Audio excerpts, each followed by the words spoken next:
Thank you so much for being here today. I just wanted to say that I appreciate you so much. Like, the very fact that you could be doing a million other things or listening to any other podcast for that matter, and you're here with me, it just means so much. So, thank you for being here. And you guys, we are really in those final stages of 2020. Can you believe that? It's so insane. And I know this year has had a lot of uncertainties. There's been a lot of ups and downs and just like there's just been so much stuff going on. So if you are feeling uncertain or, just feeling in a funk, it's like honestly, you've made it this far. You're here right now, which means you're here for a reason. And I think sometimes just I know it's so cliche, but it's like cliche or cliche? Cliche. That's a weird word. Oh my God. Anyways, it's like, am I high right now? um, if I just think that sometimes, like most of the time, not sometimes, if you are following your heart and just sometimes that could even be, doing nothing. Because sometimes I think there's that confliction between what your mind is saying and then like what your heart is telling you. And just taking a moment of quiet and reflecting on this year, and even though it might be kind of painful, it's like, what have you learned? Because for me personally, it's like if you had told me a year or two ago that you guys, okay, I'm moving. So if you had told me that I was no longer going to be living in LA, I would have told you that that's a joke, because I would have been like, haha, that's so funny, because LA has been a dream come true for me since I was 11 years old. My goal was to move to LA. So things shift and change and our goals change, and that's totally fine. I think no matter where you are at on your own journey, it's like sometimes just being okay with how you're shifting and growing in your own personal life and like where you are right now. So I feel like I'm going off on a tangent right now, but I just wanted to say that like you are here for a reason. You have made it this far. Just take a second to give yourself a hug. Like I'm giving you a huge virtual hug right now because I think that we all need it, especially after this year.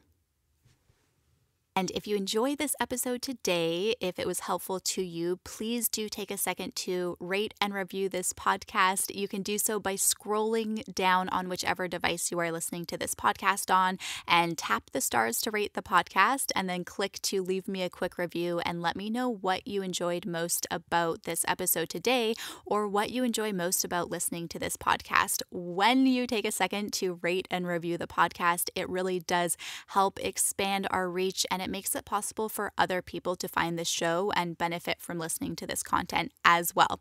So thank you so much for your support of this show.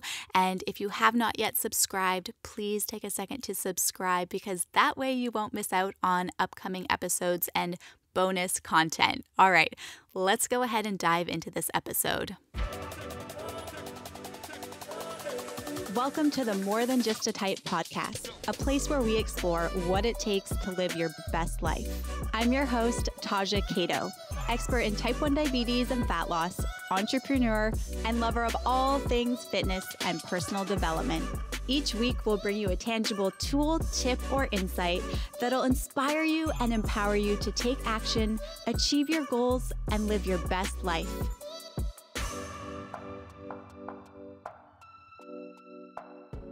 The question today is, how many carbs do you take daily? Like, what is your daily carb intake? And this is for me personally. This is a question to me. And then what are your favorite sources of protein? So I'm going to answer this personally. So when it comes to carbs, this is a question that actually comes up a lot, you guys. I don't know if you've ever wondered that, or if you're scrolling the gram or looking at other fitness accounts or whatever it is. I used to do this. I don't know if you do this, where you'll literally see someone who's shredded and be like, what is she eating? Like, or what is he eating? I want to know. Like, how many carbs are they eating?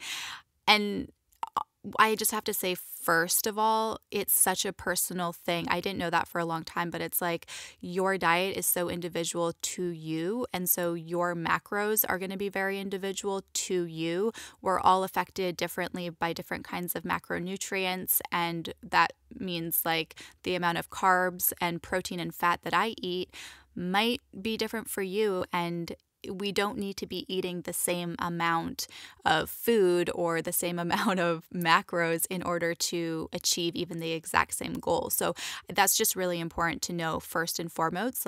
Foremost, your body is very individual. So what you fuel it with is going to be individual to you. But right now, this is December 2020. My daily carb intake is between 100 grams and 150 grams of carbs per day.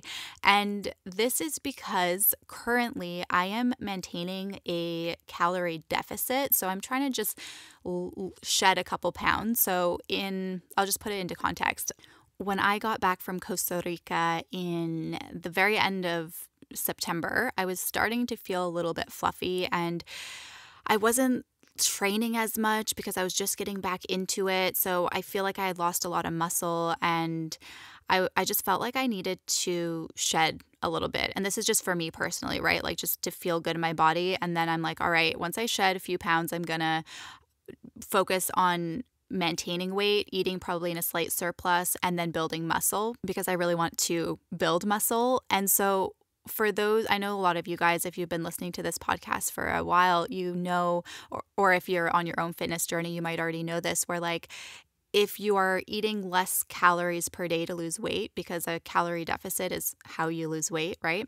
So if you're eating less calories, then automatically your carb intake is probably going to be much lower than it would be if you were maintaining or gaining weight. So when I am not in a deficit, when I'm eating at my maintenance calories or even slightly above, my carb intake ranges upwards to 200 grams of carbs per day, and sometimes even a little bit more than that. So I think, this is what I'm doing. This doesn't mean that that's what you need to do. So it all depends on your goals.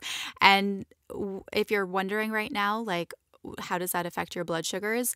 I adjust my basal settings accordingly because naturally when you are losing body fat, you probably will find that your blood sugars are a little bit lower because you're also consuming less food. And then if you're focusing on maintaining or just you're eating more carbs to fuel your workouts, then you might need a little bit more insulin, right? So I'll always adjust my insulin to make sure that whatever I'm eating, my blood sugars can stay within range, because that's the most important thing. No matter what your physical goal is, if your blood sugars are not in range, then it's going to be really, really challenging to get to where you want to be ultimately. So blood sugars are number one, but that's how many carbs I'm eating currently. And that's, again, December 2020. So that's probably going to change again in the new year. I wanted to quickly share with you the supplements that I take. And when it comes to my multivitamins and my immune support, it's called Microfactor. It's from First Form, and they're really easy to take. They're travel size packets with all of the vitamins that you need. So no more carrying around bottles or trying to remember everything that you have to take, because that's always such a hassle.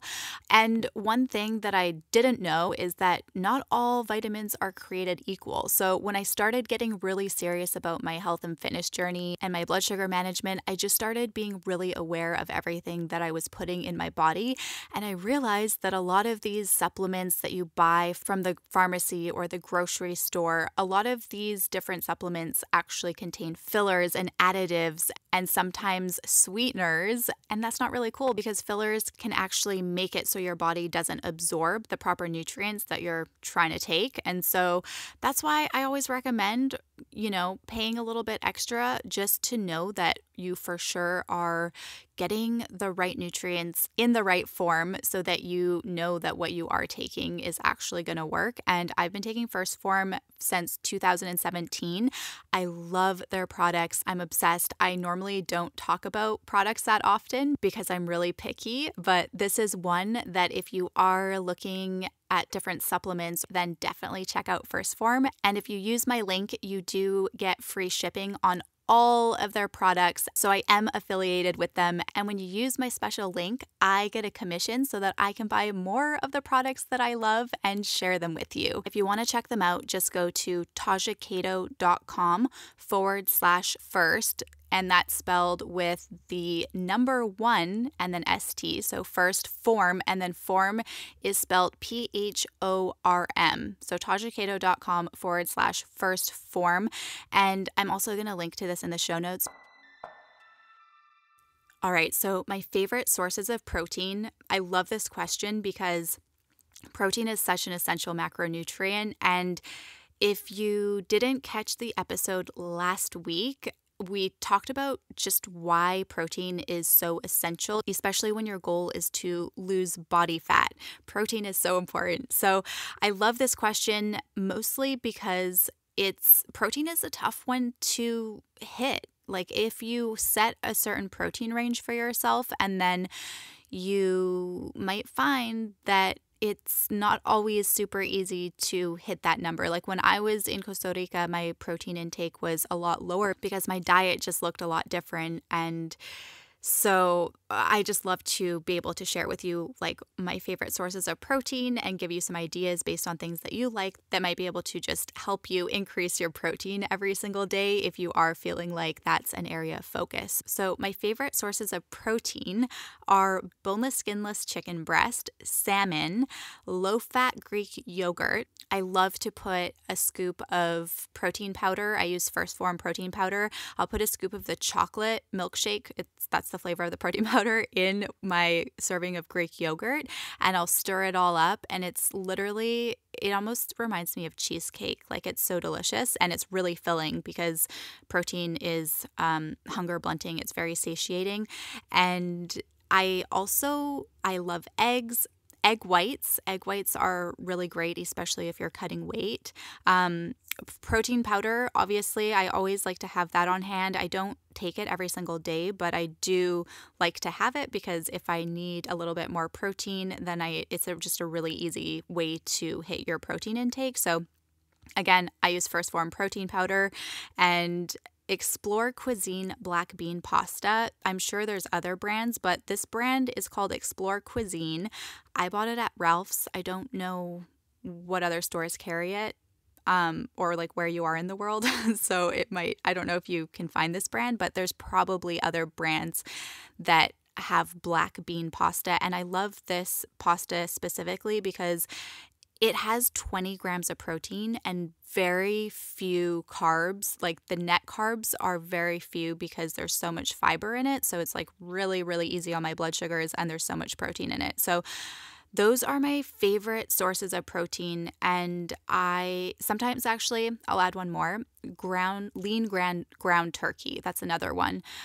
Or if I'm feeling like I need a little bit more fat, I'll just get not the lean turkey, but depending on what your goals are, these are kind of my options. These are my top.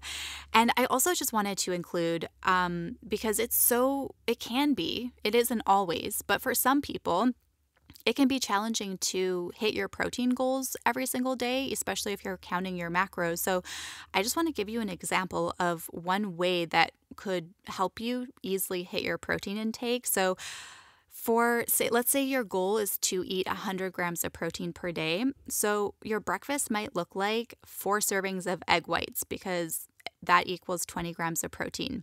And then maybe for a snack, you eat a serving of low-fat Greek yogurt. That's 20 grams. And if you add protein powder, then that would be another 20 grams. And then lunch, if you could have like a serving of black bean pasta, that's 20 grams. And then for dinner, maybe you eat 150 grams of chicken. So that's around 46 grams of protein. And I'm not telling you what to eat. By all means, this isn't a diet plan. This is just what I eat personally. And this is how I am able to hit my daily protein intake every single day in a really easy way. So I hope this is helpful to you. And obviously, if you have questions about macros or carbs or like whatever. If you have questions or you just want to connect, reach out on IG, on Instagram. I would love to connect with you there. That's where I hang out. I would love to answer any questions that you have. My Instagram is at Taja Cato. I will link to that in the show notes as well. But yeah, holler over on Instagram. And you guys, I hope that you have a beautiful day. I love you so much. I will talk to you very soon. Bye for now.